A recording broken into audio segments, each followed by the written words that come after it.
নমস্কার বন্ধুরা, পারমিতার খানা খাজানা নতুন আর এক পর্বে আপনাদের সকলকে স্বাগত জানাই। আজ আমি বাচ্চাদের জন্য দুটো স্পেশাল রেসিপি নিয়ে চলে এসেছি, তাও আবার ব্রেড দিয়ে তৈরি। এই দুটো রেসিপি বানাতে খুব একটা বেশি সময় লাগে না, মাত্র কয়েক মিনিট সময় দিলেই কিন্তু এগুলো বেড়ে যাবে, আর বাচ্চারাও কিন্তু খুব খুশি খুশি হয়ে খেয়ে নেবে। এটা যে কোনো দিন ব্রেকফাস্টের জন্য বানিয়ে ফেলতে পারেন, কিংবা বাচ্চাদের স্কুলের টিফিনের জন্য, কিংবা বিকাল বা সন্ধ্যার ছোট খিদে মেটানোর জন্য কিন্তু চটজলদি বানিয়ে ফেলতে পারেন। তাহলে চলুন ঝটপট দেখে নিয়ে যাক আজকের রেসিপি দুটো। আশা করছি ভালো লাগবে, আর যদি ভালো লেগে থাকে তাহলে অবশ্যই কিন্তু একটা লাইক শেয়ার করে দেবেন। আর আমার চ্যানেলে এরকম ভালো ভালো রেসিপি পেতে হলে অবশ্যই চ্যানেলটা সাবস্ক্রাইব করে রেখে পাশে থাকার বেল আইকনটা প্রেস করে রাখতে হবে, তাতে আমি যখনই কোনো ভিডিও আপলোড করব সবার আগে নোটিফিকেশান আপনি পেয়ে যাবেন। তো আমি এখানে প্রথম রেসিপিটা বানানোর জন্য নিয়ে নিচ্ছি পিনাট বাটার। আপনারা আপনাদের কাছে লোকাল হিসাবে যেই পিনাট বাটারটা পাবেন সেটাই নেবেন। তো তার জন্য আমি একটা বোল নিয়ে নিয়ে তার মধ্যে আমি নিয়ে নিচ্ছি 2 টেবিল স্পুনের মতো পিনাট বাটার। পিনাট বাটারটা কিন্তু নিজেদের পছন্দ মতো কম বেশি করতে পারেন, এটা সেরকম কোনো পরিমাপের ব্যাপার নেই। মানে কতটা আপনারা রোল বানাচ্ছেন কিংবা কতটা বাটার প্রয়োজন হচ্ছে সেই হিসাবে কিন্তু কম বেশি করে নিতে পারেন। এবার এর মধ্যে দিয়ে দিচ্ছি 1 টিস্পুনের মতো হানি বা মধু। পিনাট বাটার অলরেডি কিন্তু মিষ্টি, তাই এখানে বেশি পরিমাণে হানি দেওয়ার প্রয়োজন নেই। 2 টেবিল স্পুন পিনাট বাটারের মধ্যে 1 টিস্পুনের হানি যথেষ্ট আছে। এবার আমি এই পিনাট বাটার আর হানিটা খুব ভালোভাবে একসাথে আমি মিশিয়ে নিচ্ছি, যাতে দুটো খুব ভালোভাবে মিশে যায়। তো দেখুন এখানে কিন্তু পিনাট বাটারটা খুব ভালোভাবে মেশানো হয়ে গেছে। এবার এই বাটিটা আমি সাইডে রেখে দিচ্ছি, দিয়ে আমি এখানে নিয়ে নিয়েছি 5-6 পিসের মতো ব্রেড স্লাইস। আমি এখানে হোয়াইট ব্রেডটা নিয়েছি, আপনারা কিন্তু যে কোনো ব্রেডই নিতে পারেন, মানে ব্রাউন ব্রেড কিংবা মাল্টিগ্রেন ব্রেড, যে কোনো আপনাদের পছন্দের ব্রেড নিতে পারেন। এবার আমি একটা ব্রেড স্লাইস নিয়ে প্রথমে আমি একটা ছুরির সাহায্যে ব্রেডের চারপাশে যে লাল অংশটা আছে সেই অংশটা আমি প্রথমে কেটে বাদ দিয়ে দিচ্ছি। তবে এই যে লাল অংশটা কেটে বাদ দিচ্ছেন, এটা ফেলে দেওয়ার কিন্তু কোনো প্রয়োজন নেই। এটা দিয়ে আপনারা কিন্তু ব্রেড ক্রাম্বস বানিয়ে রাখতে পারেন, পরে যে কোনো ধরনের ফ্রাই বানাতে গেলে কিন্তু এই ব্রেড ক্রাম্বস ইউজ করতে পারেন। তো দেখুন এখানে কিন্তু সাইডের অংশটা কেটে বাদ দেওয়া হয়ে গেছে। এবার আমি একটা বেলনির সাহায্যে আমি এই ব্রেডটা একটু পাতলা করে বেলে নেবো। যেহেতু আমি এখানে রোল বানাবো, তাই ব্রেডটা কিন্তু এইভাবে বেলে নিলে কিন্তু রোল বানাতে সুবিধা হবে। তো দেখুন এইভাবে একটু আমি চেপে চেপে একটু পাতলা করে বেলে নিলাম। দেখতেই পাচ্ছেন আমি ব্রেডটা বেশ পাতলা করে একটু বেলে নিয়েছি। এবার আমি আগে থেকে যে পিনাট বাটারটা রেডি করে রেখেছিলাম, সেই পিনাট বাটারটা আমি এই ব্রেডের উপর ভালোভাবে লাগিয়ে নেব। বাটারটা কিন্তু আপনারা নিজেদের পছন্দ মতো লাগাতে পারেন, মানে কতটা আপনারা চাইছেন সেই হিসেবেও কিন্তু লাগিয়ে নিতে পারেন। তো এখানে আমি আমার পছন্দ মতো লাগিয়ে নিচ্ছি বাটারটা।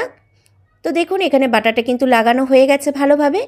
এবার আমি এর মধ্যে কিছু কাজু কুচি দেবো। আমি এখানে কাজুকে ছোট ছোট টুকরো করে কুচি করে রেখেছিলাম, সেই কাজু কুচিটা এখানে আমি দিয়ে দিচ্ছি।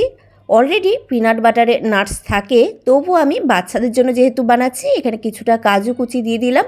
আপনারা কিন্তু নিজেদের পছন্দ মতো যে কোনো ড্রাই ফ্রুটস এখানে দিতে পারেন, কিংবা না চাইলে নাও দিতে পারেন। তো এবার আমি ব্রেডটাকে এইভাবে মুড়ে মুড়ে দেখুন রোলের মতো বানিয়ে নিয়েছি। যেভাবে ভিডিওতে দেখালাম সেভাবে কিন্তু ওইভাবে রোল বানিয়ে নিতে হবে। এইভাবে কিন্তু বাচ্চাদেরকে বানিয়ে দিয়ে দেখবেন, বাচ্চারা কিন্তু খুবই পছন্দ করবে। তো এইভাবে আমি কিন্তু বাকি ব্রেডগুলো থেকেও রোল বানিয়ে নেব। তো দেখুন আমাদের কিন্তু পিনাট বাটার হানি রোল কিন্তু একদম রেডি হয়ে গেছে, আমি পরিবেশনও করে দিয়েছি। রেসিপিটা আপনাদের কেমন লাগলো অবশ্যই কিন্তু নিচে কমেন্ট বক্সে কমেন্ট করে জানাতে ভুলবেন না। আর বাড়িতে কিন্তু অবশ্যই বাচ্চাদেরকে এইভাবে বানিয়ে দিয়ে দেখবেন, বাচ্চারাও কিন্তু খুব খুশি হয়ে যাবে। তাহলে চলুন পরের রেসিপিটা দেখে নেওয়া যাক। আমার পরের রেসিপি একটা আমি স্যান্ডউইচের রেসিপি নিয়ে চলে এসেছি, সেটা হলো ক্যারট চিজ স্যান্ডউইচ। এটা কিন্তু খুব ঝটপট বানানো হয়ে যাবে, আর শুধু ছোট নয়, বড়রাও কিন্তু খুবই পছন্দ করবে। তো আমার স্যান্ডউইচটা বানানোর জন্য প্রথমে আমি যেটা নিয়েছি, এখানে চিজ কিউব আমি নিয়ে নিয়েছি 2খানা। আমি আমুলের যে চিজ কিউব হয় সেটাই এখানে 2টো নিয়েছি। আপনারা আপনাদের পছন্দ মতো যে কোনো চিজ কিউব নিয়ে নিতে পারেন, কিংবা মজারেলা চিজও নিতে পারেন। আর এখানে নিয়ে নিচ্ছি একটা মিডিয়াম সাইজে পেঁয়াজকে ছোট ছোট কুচি করে নিয়েছিলাম সেটা, আর নিয়ে নিচ্ছি কিছুটা পরিমাণে ধনেপাতা কুচি, আর নিয়ে নিচ্ছি এখানে গ্রেট করে রাখা ক্যারট বা গাজর। আমি এখানে 2 টেবিল স্পুনের মতো নিয়েছি। আপনারা কিন্তু ইনগ্রিডিয়েন্টসগুলো নিজেদের পছন্দ মতো কম বেশি করতে পারেন, মানে স্যান্ডউইচ কতটা পরিমাণে বানাচ্ছেন সেই হিসাবে কিন্তু কম বেশিও করতে পারেন। এবার আমি একটা বোল নিয়ে তার মধ্যে একে একে সব কটা ইনগ্রিডিয়েন্টসই নিয়ে নিচ্ছি। তো সব কটা ইনগ্রিডিয়েন্টস নেওয়া হয়ে যাবার পর আমি একটা গ্রেটার নিয়ে নিচ্ছি, নিয়ে চিজগুলো আমি এইভাবে গ্রেট করে নেব। চিজটাও কিন্তু নিজেদের পছন্দ মতো কম বেশি করতে পারেন, মানে বেশি চিজই পছন্দ করলে চিজের পরিমাণটা বাড়িয়ে দিতে পারেন, আর কম চিজ পছন্দ করলে কম নিতে পারেন। তো আমি এখানে 2খানা চিজ কিউবই ব্যবহার করেছি। তো চিজগুলো দেখুন গ্রেট করা হয়ে গেছে। এবার আমি একটা চামচের সাহায্যে প্রথমে সবকটা ইনগ্রিডিয়েন্টস একবার ভালোভাবে মিশিয়ে নেব। দেখতেই পাচ্ছেন আমাদের এই স্টাফিংটা কিন্তু কতটা সুন্দর লাগছে, কতটা কালারফুল লাগছে। বাচ্চারা কিন্তু দেখে এমনিতেই খুশি হয়ে যাবে, আর খুব খুশি খুশি কিন্তু সব কিছু খেয়েও নেবে। এবারে এর মধ্যে আমি দিয়ে দিলাম স্বাদ মতো নুন। নুনটা অবশ্যই নিজেদের স্বাদ মতো দেবেন, তবে খেয়াল রাখবেন চিজেতেও কিন্তু নুন থাকে, তাই সেই বুঝে নুনটা কিন্তু অ্যাড করতে হবে। আর আমি এর মধ্যে দিয়ে দিচ্ছি 1/2 টিস্পুনের মতো গোলমরিচের গুঁড়ো। এবার সব কটা উপকরণ আমি আরও একবার ভালোভাবে চামচের সাহায্যে নাড়াচাড়া করে মিশিয়ে নেবো, যাতে সব কিছু ভালোভাবে মিশে যায়। তো দেখুন সব কিছু ভালোভাবে কিন্তু মেশানো হয়ে গেছে। এবার এই বোলটা আমি সাইডে রেখে দিচ্ছি, দিয়ে আমি এখানে নিয়ে নিচ্ছি 2খানা ব্রেড স্লাইস। আমি এখানে হোয়াইট ব্রেডটা নিয়েছি, আপনারা কিন্তু নিজেদের পছন্দ মতো যে কোনো ব্রেড স্লাইসই এখানে নিতে পারেন। এবার আমি যেই স্টাফিংটা বানিয়েছি গাজরের, সেটা আমি এখানে একটা ব্রেড স্লাইসের উপরে দিয়ে দিচ্ছি।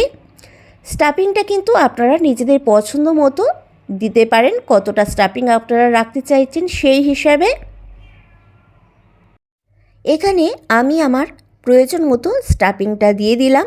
তো দেখুন ভালোভাবে কিন্তু স্টাফিংটা দেওয়া হয়ে গেছে। এবার আমি অন্য একটা ব্রেড স্লাইস নিয়ে উপর থেকে এইভাবে চাপা দিয়ে দিলাম, দিয়ে আমি এই ওপরের ব্রেডটার ওপর আমি একটু বাটার লাগিয়ে নেব। আমি এখানে কিন্তু বেশি বাটার লাগাচ্ছি না, অল্প পরিমাণে বাটারই কিন্তু লাগিয়ে নিচ্ছি। বাটার লাগানো হয়ে যাবার পর এখানে আমি একটা ফ্রাই প্যান গরম করতে বসিয়ে দিয়েছিলাম, দিয়ে আমি স্যান্ডউইচটা এখানে টোস্ট করার জন্য দিয়ে দিলাম। যেই দিকটা বাটার লাগিয়েছিলাম সেটা কিন্তু নিচের দিকে আমি দিয়েছি, দিয়ে আমি মিডিয়াম টু লো ফ্লেমে প্রায় 40 সেকেন্ডের মতো আমি একটু টোস্ট করে নেব। তো ওপরের ব্রেডটার ওপরও আমি একটু বাটার লাগিয়ে নিচ্ছি, যাতে অন্য দিকটাও যখন আমি সেঁকবো বা টোস্ট করব ভালোভাবে টোস্ট হয়ে যায়। তো বাটার লাগিয়ে নেওয়ার পর আমি স্যান্ডউইচটা উল্টে দেবো, দিয়ে অন্য সাইড থেকেও কিন্তু টোস্ট করে নেবো বেশ লাল লাল করে। তো দেখতেই পাচ্ছেন এই দিকটা বেশ লাল লাল করে টোস্ট করা হয়ে গেছে বা সেঁকা হয়ে গেছে। তো অন্য দিকটাও কিন্তু আমি বেশ লাল লাল করে সেঁকে নিয়েছি। দেখতেই পাচ্ছেন কত সুন্দরভাবে কিন্তু হয়ে গেছে স্যান্ডউইচটা রেডি। তো এইভাবে কিন্তু আমি বাকি স্যান্ডউইচগুলো এই একই রকমভাবে সেঁকে নেব বা টোস্ট করে নেব। তো দেখুন আমাদের কিন্তু ক্যারট চিজ স্যান্ডউইচ একদম রেডি, এবং আমি পরিবেশনও করে দিয়েছি। রেসিপিটা আপনাদের কেমন লাগলো অবশ্যই কিন্তু নিচে কমেন্ট বক্সে কমেন্ট করে জানাতে ভুলবেন না। আর বাড়িতে কিন্তু অবশ্যই বাচ্চা থেকে বড় সবাইকে এটা বানিয়ে খাইয়ে দেখতে পারেন, আশা করছি সবারই ভালো লাগবে। আর যদি ভালো লেগে থাকে তাহলে অবশ্যই কিন্তু একটা লাইক শেয়ার করে দেবেন।